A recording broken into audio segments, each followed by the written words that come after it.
I stood by the window, staring out into the night, my reflection faintly visible in the glass. The room behind me was dimly lit, just enough to make out the outlines of the furniture. My hands rested on the windowsill, cool against my palms. The clock on the wall ticked louder than usual, marking each passing second, but I wasn't paying attention to the time. My mind was somewhere else. Amanda had left for the party about an hour ago. She looked incredible, no doubt about it, dressed in a sleek black dress that hugged her figure perfectly, her hair styled just right, cascading over her shoulders. I had always admired her sense of fashion, the way she could make any room light up just by walking into it. But tonight, something felt off. The way she looked at me before she left, her eyes holding something back, like a secret she wasn't ready to share. "I won't be out too late," she had said, smiling, but there was a hesitation in her voice. "Sure," I had replied, forcing a smile in return. I wanted to believe her, I really did. But the nagging feeling in the pit of my stomach told me otherwise. It wasn't like me to be suspicious, or at least, I didn't think it was. But lately, things had been different. I pushed myself away from the window and sat down on the couch, my mind racing. Why didn't I like the idea of her going to this party? Was it just my imagination, or was there something else going on? Amanda had mentioned the party casually a few days ago, saying it was a work-related thing. Just a few colleagues, nothing too crazy, she had assured me. But when I asked if I could tag along, her response was quick, too quick. "It's really not your scene," she had said. "Besides, you'd be bored. It's just work talk, you know how that goes." I did know. Or at least, I thought I did. But the more I thought about it, the less sure I became. Amanda and I had been married for 6 years, and in all that time, she had never once tried to keep me away from something like this. We had always been honest with each other, or so I believed. I picked up my phone, hesitating before unlocking it. Part of me wanted to text her, ask how the party was going, but I knew that would come off as needy. Desperate, even. I didn't want to be that guy, the one who couldn't trust his wife. But tonight felt different. I scrolled through my messages, landing on the last text she sent before leaving. "Don't wait up," it said. Short and sweet. Nothing unusual, but somehow it felt like a dismissal. My mind went back to the way she had avoided my eyes when I asked about who would be there. The way she seemed to gloss over the details. And then there was the dress. Amanda always dressed well, but tonight it felt deliberate. Not for me, though. She hadn't asked for my opinion, hadn't twirled around in the way she usually did when she wanted to know if I liked what she was wearing. I sighed, leaning back on the couch. Maybe I was overthinking it. Maybe it really was just a party, and I was letting my insecurities get the better of me. But as I sat there, my thoughts spiraling, I couldn't shake the feeling that something wasn't right. A soft buzz from my phone snapped me out of my reverie. I grabbed it, my heart pounding for reasons I didn't fully understand. It was a notification from Amanda's Instagram. She had posted a story, something she rarely did. I opened it, and there she was, smiling at the camera, drink in hand. Behind her, I could see a room full of people, most of them unfamiliar faces. But one face caught my attention, just over her shoulder, a man, tall, with dark hair and a sharp jawline. He wasn't looking at the camera, but his eyes were fixed on Amanda, and she didn't seem to notice. Or maybe she did, and just didn't care. I felt a knot tighten in my chest as I replayed the short clip. Was I reading too much into it? Was this just a harmless moment caught on camera, or was there more to it? I shook my head, trying to push the thoughts away. I had no reason to suspect anything, no real evidence. But still. I scrolled through her other recent posts, hoping to find something that would put my mind at ease, but there wasn't much. Just the usual, the two of us together, smiling, on vacation, at dinners, living what seemed to be the perfect life. But that perfect life suddenly felt like it was slipping through my fingers. I decided to distract myself. I grabbed a book off the coffee table and tried to focus on the words, but they blurred together. Every noise in the house felt amplified, the hum of the refrigerator, the creak of the floorboards, the distant sound of a car passing by outside. I couldn't concentrate. After what felt like an eternity, I put the book down and stood up. I needed to clear my head, to do something other than sit here and let my imagination run wild.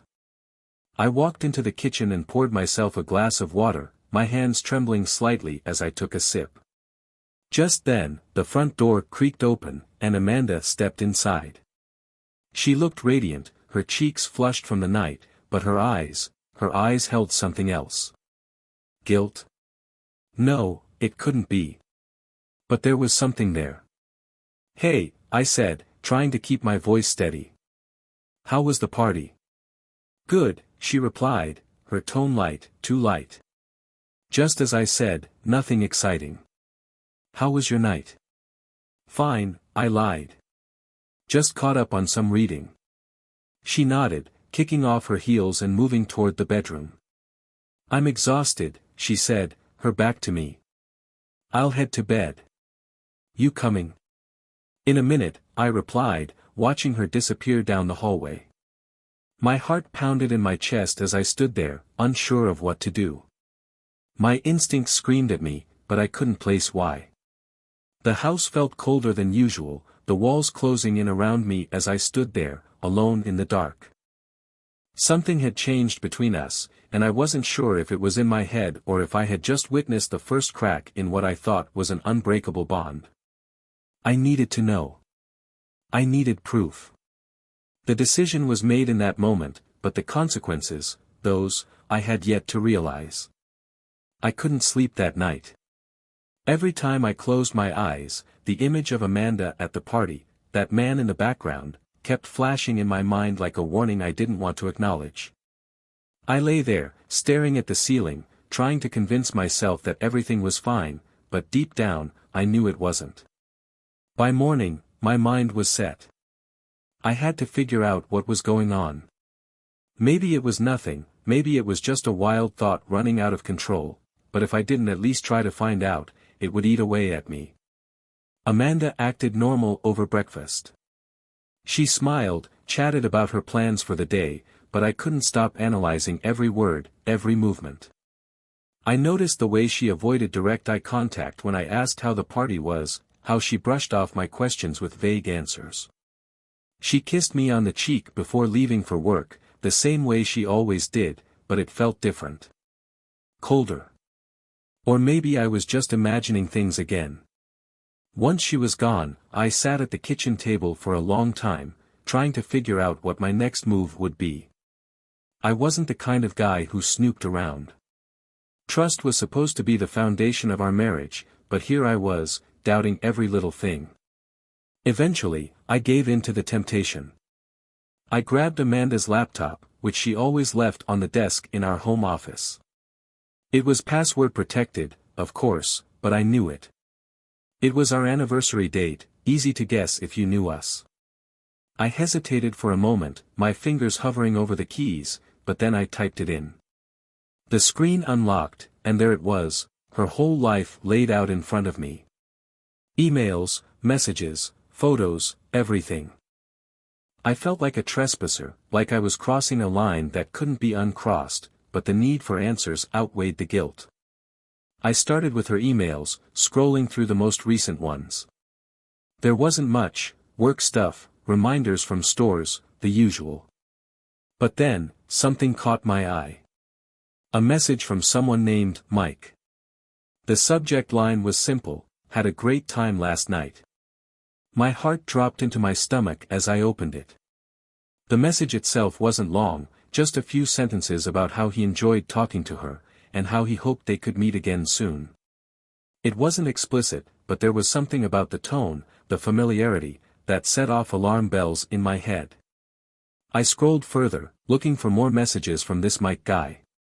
There weren't many, but the ones I found were enough. They talked about meeting for drinks, about how much fun they had. I clenched my jaw as I read through them, the reality slowly sinking in. This wasn't just some innocent conversation between colleagues. I leaned back in the chair, my hands shaking. Could this be the man from the party? The one I had seen in the background of Amanda's Instagram story? I didn't know for sure, but it seemed like too much of a coincidence. The next few hours were a blur. I found myself going deeper, digging through her phone records, her social media, piecing together the puzzle. The more I found, the worse it got. There were phone calls late at night, texts that she had deleted but that still showed up in the logs. All signs pointed to the same conclusion: Amanda was seeing someone else. I sat there, numb, staring at the screen. I had always prided myself on being the kind of husband who gave his wife freedom, who trusted her implicitly. But now, that trust was shattered, and all I could feel was the weight of betrayal. By the time Amanda came home, I had already gone over the evidence 100 times in my head. I knew I had to confront her, but how? What could I say? "Hey, I've been snooping through your emails and phone records, and I think you're cheating on me." She walked in, looking tired but cheerful, as if nothing was wrong. As if our entire marriage wasn't hanging by a thread. "Hey," she said, dropping her bag by the door. "How was your day?" I stared at her for a moment, trying to gather my thoughts. My throat felt dry, and the words I wanted to say stuck in my chest. "Fine," I lied. "Yours?" "Busy, as usual," she replied, heading to the kitchen. "I'm thinking of making pasta for dinner." "Sound good?" I watched her move around the kitchen, acting like everything was normal. How long had she been lying to me? How long had I been blind to what was really going on? I couldn't hold it in any longer. "Amanda," I said, my voice low, "we need to talk." She paused, turning to face me, a concerned look crossing her face. "What's wrong?" I stood up, trying to keep my voice steady. "I know about Mike." Her eyes widened for a split second, and then she composed herself, crossing her arms over her chest. "What are you talking about?" "I went through your emails," I admitted, feeling a pang of guilt. "I saw the messages. I know you've been seeing him." Her expression hardened. "You went through my emails," she repeated, incredulous. "What the hell, Matt? That's a complete invasion of privacy." "Don't try to turn this around on me," I snapped. "I wouldn't have had to if you'd been honest with me." "Honest about what?" she shot back, her voice rising. "There's nothing going on with Mike. He's just a friend, a colleague. We've had drinks a couple of times, that's it." "Don't lie to me," I said, my voice shaking with anger. "I saw the phone calls, the late-night texts. I saw how he looked at you at the party." She froze for a moment, her face paling. "You were spying on me." "I wasn't spying," I said, my anger bubbling over. "I just want the truth, Amanda. That's all I'm asking for." She opened her mouth to respond, but then closed it again, her eyes darting to the floor. For a moment, neither of us said anything. The silence between us was deafening. Finally, she sighed, rubbing her temples. "It's not what you think," she said quietly. "Then tell me what it is," I demanded. She hesitated, and in that hesitation, I saw the truth. She wasn't going to tell me. Or maybe she couldn't. Either way, it didn't matter. The damage was done. "I need some air," I said, turning toward the door. My heart was racing, my mind spinning. I needed to get out, to clear my head. "Matt, wait," she called after me, but I didn't stop. I walked out the door, letting it slam shut behind me. Outside, the cool evening air hit my face, but it did little to calm the storm inside me.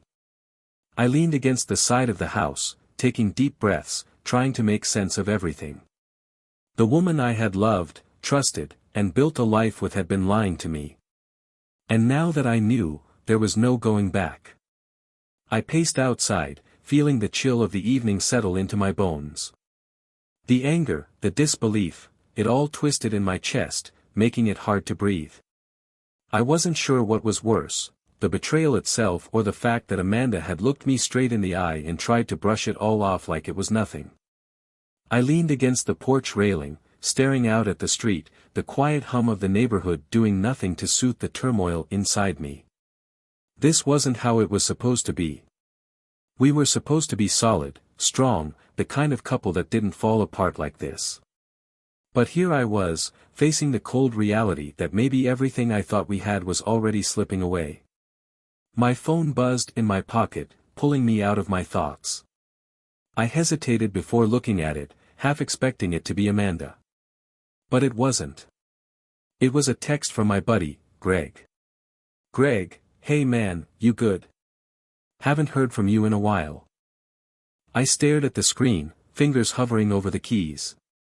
Greg had no idea what was going on. No one did. We'd always been the couple that had it all together, the ones people looked up to. And now I didn't even know who I was anymore. I shoved the phone back in my pocket without responding. There were bigger things to deal with. I couldn't hide out here forever.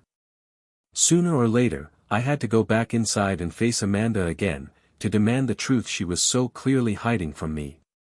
I took a deep breath, trying to steady my nerves, and walked back into the house. The air felt heavier, like the walls themselves knew the secrets we weren't saying out loud. Amanda was in the living room, sitting on the edge of the couch, her head in her hands. She looked up when I entered, her eyes red, though I wasn't sure if it was from guilt or frustration. "You left," she said quietly, as if she hadn't expected me to come back. "I needed a minute to think," I replied, my voice flat. "But we're not done here, Amanda. We need to talk." She nodded, but her eyes wouldn't meet mine. "I know," she whispered. I don't know where to start." I crossed my arms, standing a few feet away from her, not ready to sit down, not ready to get too comfortable in the middle of all this. "How about you start with the truth?" I suggested. "Who is Mike, really? And don't tell me he's just a friend." She sighed heavily, her shoulders slumping like the weight of everything was finally catching up to her. "It's complicated, Matt," she said, her voice barely above a whisper. "Make it simple," I snapped, feeling my patience wear thin. "Did you sleep with him?" Her silence was answer enough. She didn't need to say it, I could see it written all over her face. The guilt, the regret, it was all there, laid out in front of me. My stomach churned, and I felt like I might be sick. "How long?" I asked, my voice hoarse. "How long has this been going on?" She wiped at her eyes, but no tears came. "A few months," she admitted. "It wasn't supposed to be anything serious. It just happened. It just happened." I repeated, my voice rising. "You're telling me that you accidentally fell into bed with another man?" "No, of course not," she said quickly, shaking her head. "That's not what I mean. I'm not trying to make excuses, Matt. I messed up. I know that. But it wasn't planned. I didn't go looking for it. I ran a hand through my hair, trying to keep myself from completely losing it. You didn't go looking for it, but you found it, didn't you? You found a way to throw away everything we had." "It wasn't like that," she pleaded. "I didn't want to hurt you. I never wanted this to happen." "Then why did it?" I demanded. "What was so bad about us that you had to go and ruin it with someone else?" She looked down at her hands, fidgeting with the hem of her dress. "It wasn't about you," she said softly. "It was me. I felt like I was losing myself, like I didn't know who I was anymore. And Mike, he made me feel different. Alive." I laughed bitterly, shaking my head. "Alive? So what, I wasn't enough to keep you happy? Is that it?" "That's not what I'm saying," she insisted, her voice breaking. "Matt, I love you. I've always loved you. But somewhere along the way, I lost sight of that. I made a mistake. A huge mistake. And now, I don't know how to fix it.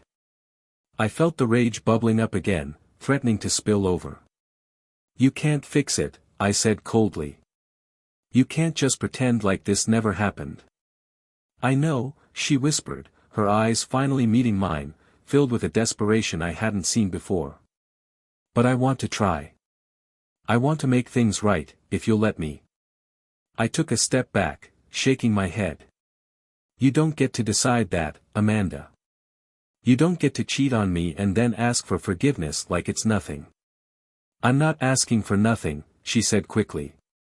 I'm asking for a second chance.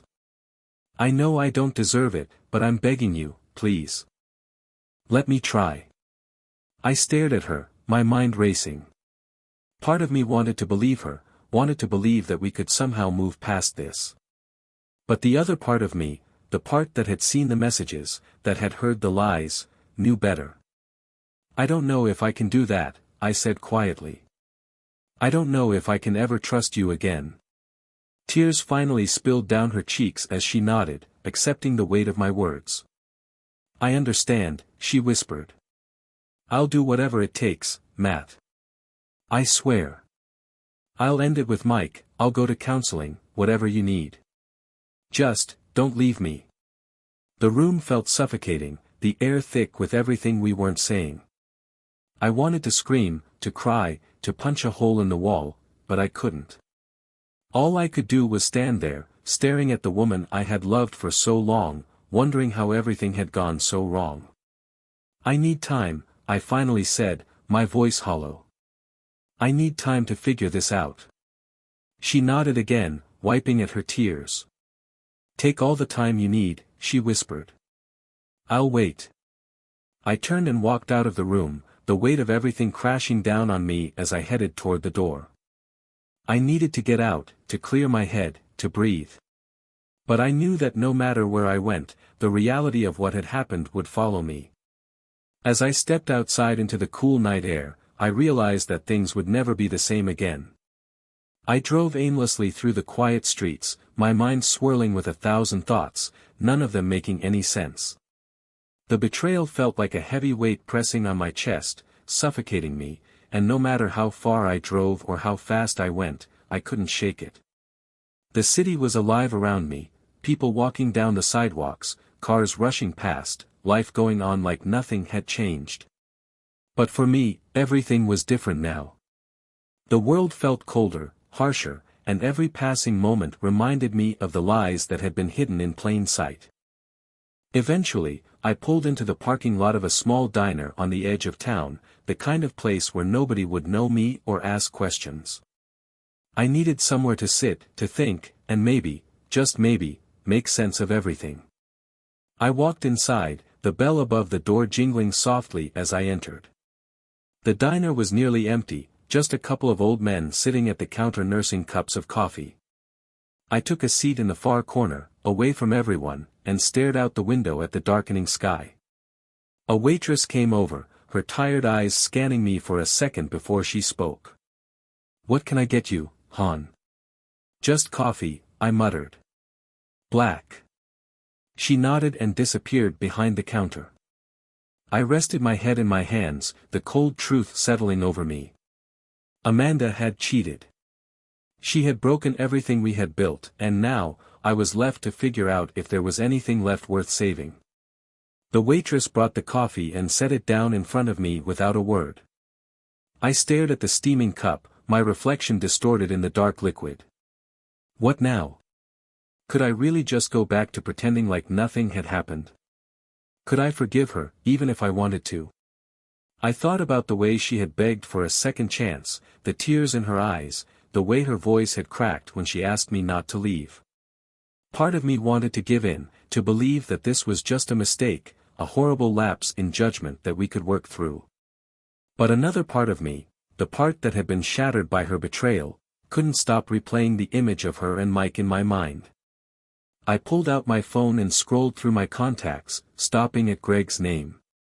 He'd always been there for me, my closest friend since college, the guy who had seen me through every high and low. If there was anyone I could talk to about this, it was him. But what would I even say? How could I explain that the woman I had loved for years had betrayed me? My thumb hovered over the call button before I let out a frustrated sigh and put the phone down. I wasn't ready to talk yet. Not to Greg, not to anyone. This was something I had to figure out on my own, at least for now. I sat there for what felt like hours, sipping my coffee and watching the sky turn from dark blue to black. The diner remained mostly empty, the occasional clatter of dishes breaking the silence. My mind kept returning to the same question: how had we gotten here? How had everything fallen apart so quickly? When we first got married, Amanda and I had been inseparable. We laughed at the same jokes, finished each other's sentences, and couldn't stand to be apart for more than a few hours. But over the years, something had changed. It was subtle at first, small arguments over nothing, long silences where there used to be conversation. We had both buried ourselves in work, in routine, and somehow, in the middle of all that, we had lost each other. But did that justify what she did? Did it excuse her betrayal?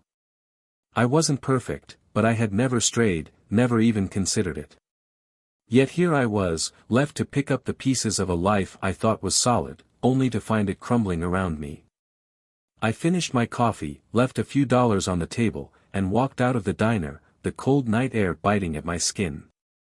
I stood there for a moment, staring up at the stars, wondering if Amanda was at home, waiting for me, or if she was still with him. The thought made me sick, but I couldn't help it. Every time I closed my eyes, I saw them together, and the anger surged all over again. I got back in the car and drove toward home, the streets eerily quiet now. My mind raced with a dozen different scenarios, none of them good. By the time I pulled into the driveway, I was exhausted, physically and emotionally. The house loomed in front of me, dark and silent. I sat there in the car for a long time, staring at the front door, unsure if I was ready to face Amanda again. Part of me wanted to just turn around, drive off, and never come back. But I knew that wasn't the answer. Running wouldn't solve anything. I finally got out of the car and made my way to the door, my heart pounding in my chest. As I stepped inside, the quiet felt oppressive, like the house itself was holding its breath, waiting for what came next. Amanda was sitting on the couch, her knees pulled up to her chest, staring blankly at the TV. She didn't look up when I entered. The tension in the room was thick, and for a moment, I wasn't sure if I could do this. "I'm back," I said, my voice hoarse. She turned her head slowly, her eyes red and swollen from crying. "I didn't know if you'd come back," she whispered. "I needed to think," I replied, taking a seat across from her. "But we need to talk. Really talk." She nodded, wiping at her eyes. "I know." I leaned forward, resting my elbows on my knees. "I need you to tell me everything, Amanda. No more lies, no more excuses. I need the truth. If we have any chance of fixing this, I need to know exactly what happened." She took a deep breath, her hands trembling as she spoke. "It started a few months ago," she admitted, her voice barely above a whisper. "I didn't mean for it to happen, but, I don't know. Things between us had been so distant, and when Mike started paying attention to me, I let it happen. I clenched my fists, trying to keep my emotions in check. And you didn't think to talk to me? To tell me that something was wrong?" "I did," she said, her voice breaking. "But every time I tried, it felt like we were just going through the motions. Like you didn't even see me anymore." "That's not true," I said, my voice rising in frustration. "I've always been here, Amanda. I've always cared. You could have come to me." "I know," she whispered. "But I was scared. Scared that you wouldn't understand, that you'd push me away even more." I stood up, pacing the room, trying to wrap my head around her words. "So, instead of talking to me, you turned to him?" It wasn't like that, she insisted. It started with just talking, nothing more. But then, it escalated. I stopped pacing, turning to face her. How far did it go? She swallowed hard, looking down at her hands. We slept together. Twice. The words hit me like a punch to the gut. Twice. I had suspected it, but hearing her say it out loud made it real in a way that I wasn't prepared for. I felt sick, the room spinning around me. I sat back down, burying my face in my hands. Why? I whispered. Why wasn't I enough? She was silent for a long time, and when she finally spoke, her voice was soft, broken. It wasn't about you, Matt. It was about me. I was lost, confused. I'm sorry. I know that doesn't make it right, but I don't know how to fix this. I looked up at her, my heart heavy with the weight of everything she had said. Could we fix this? Could we ever be the same again? Or was it too late? I don't know, Amanda, I said quietly. I don't know if we can fix this. But I need time. I need space. She nodded, tears streaming down her face. Take all the time you need. I stood up and walked toward the door, pausing for a moment before stepping outside. The night air was cold, but it felt like the only thing that made sense anymore. As I walked away from the house, I realized that whatever happened next, nothing would ever be the same. The days after our conversation blurred together into a mess of sleepless nights and long, lonely hours. I stayed at a motel on the outskirts of town, telling myself I needed space to figure things out. But the truth was, I didn't know if I could ever go back. I couldn't stand to be in that house, to feel the weight of her betrayal pressing down on me every time I looked at her. I tried to distract myself, throwing myself into work, spending more time at the gym, anything to keep my mind from spiraling. But it didn't help. No matter what I did, I couldn't shake the anger, the hurt, the constant replay of Amanda's confession in my head. Twice. She had been with him twice. The number repeated itself over and over like some cruel mantra. And every time I thought about it, the pain twisted deeper, making it impossible to think straight. Greg finally called again, probably sensing something was off, and this time, I answered. We met up at a bar downtown, a place we used to hang out at years ago before life got too complicated. It felt strange being there now, like I was stepping back into a version of myself that no longer existed. Greg sat across from me, his brow furrowed in concern. You look like shit, man, he said, taking a sip of his beer. What's going on? I stared into my own drink, swirling the liquid around the glass before answering. Amanda cheated. The words felt foreign, like they didn't belong in my mouth, but there they were, hanging in the air between us. Greg blinked, clearly caught off guard. What? Are you serious? I nodded, taking a long gulp of my drink. Yeah. Found out a few days ago. He sat back in his chair, rubbing a hand over his face. Jesus, man. I don't even know what to say. I'm sorry. Yeah, I muttered, staring into the glass again. Me too. We sat in silence for a while, the noise of the bar buzzing around us, but I wasn't really there. My mind was still stuck in that moment when Amanda had told me everything, the moment everything I thought I knew had come crashing down. How'd you find out? Greg asked, breaking the silence. I shrugged.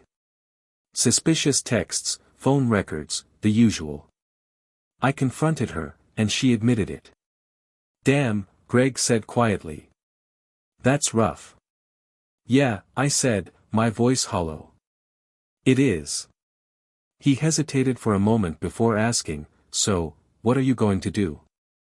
I laughed bitterly, shaking my head. That's the million-dollar question, isn't it? I don't know, man. Part of me wants to forgive her, to try and move past it, but the other part.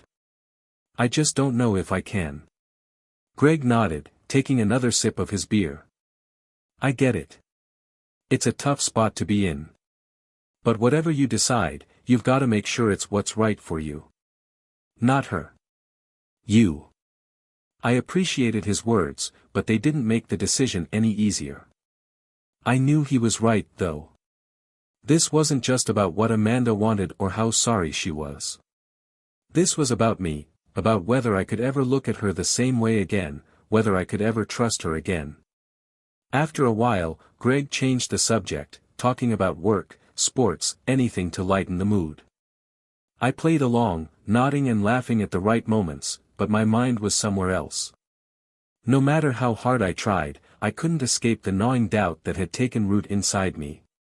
By the time I left the bar, it was late, and the streets were quiet. I walked back to my car, feeling the cool night air brush against my skin. I stood there for a moment, leaning against the hood, staring up at the stars. The motel was only a few miles away, but the thought of going back there, of lying in that cold, empty room, felt unbearable. Without really thinking about it, I pulled out my phone and scrolled to Amanda's number. My thumb hovered over the call button for what felt like an eternity before I finally pressed it. The phone rang twice before she answered. Matt?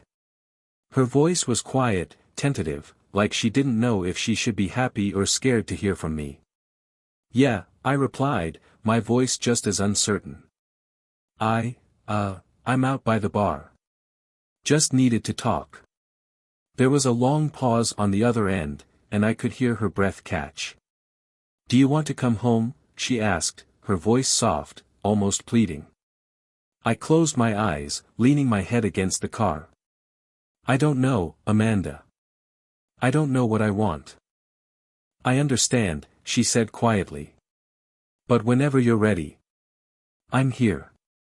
I didn't say anything for a while, the silence stretching between us, both of us hanging on to the fragile thread that still connected us. Finally, I sighed. I'll see you tomorrow. Okay, she whispered. Good night, Matt. Good night, I said, hanging up the phone and staring at the screen, my emotions a tangled mess of anger, confusion, and longing.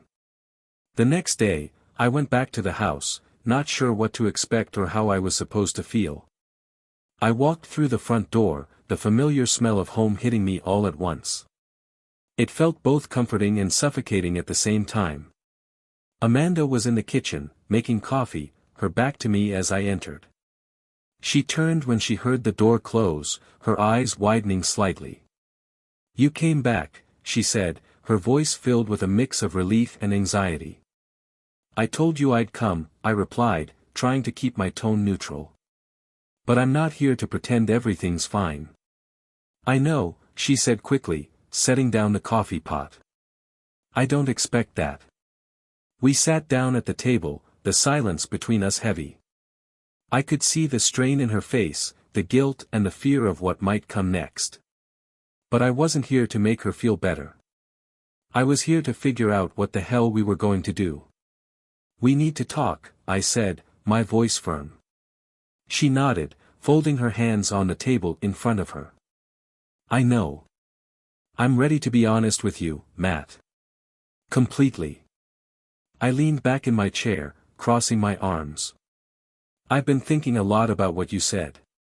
About why it happened, and how we ended up here. She looked down at her hands, her fingers trembling slightly. It's all my fault, she whispered. I know that. And I'm sorry, Matt. I'm so sorry. I wanted to believe her. I wanted to believe that she was genuinely remorseful, that she understood the damage she had caused. But words were cheap, and apologies wouldn't fix what was broken between us. I get that you're sorry, I said, my voice low. But that doesn't change the fact that you did it. Twice. You went behind my back, lied to me, and now I don't know if I can ever trust you again. Tears welled up in her eyes, but she didn't look away. I know, she whispered. I know I've destroyed everything. But if there's any chance, any at all, of saving us, I want to try. I'll do whatever it takes. I stared at her for a long moment, the weight of her words settling over me. Could we really save this? Could we rebuild what had been torn apart?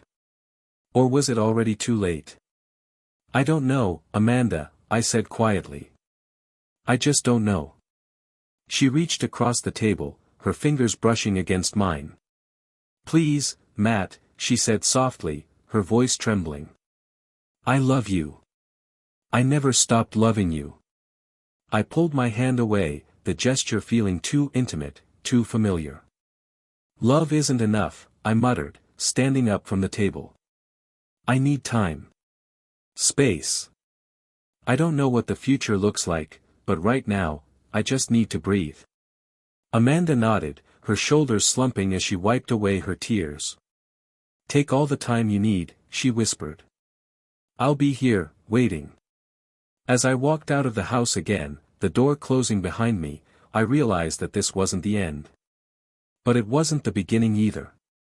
We were caught in some limbo, somewhere between hope and hopelessness, and I didn't know which way we were going to fall. But I did know one thing, whatever came next, I would figure it out. With or without her.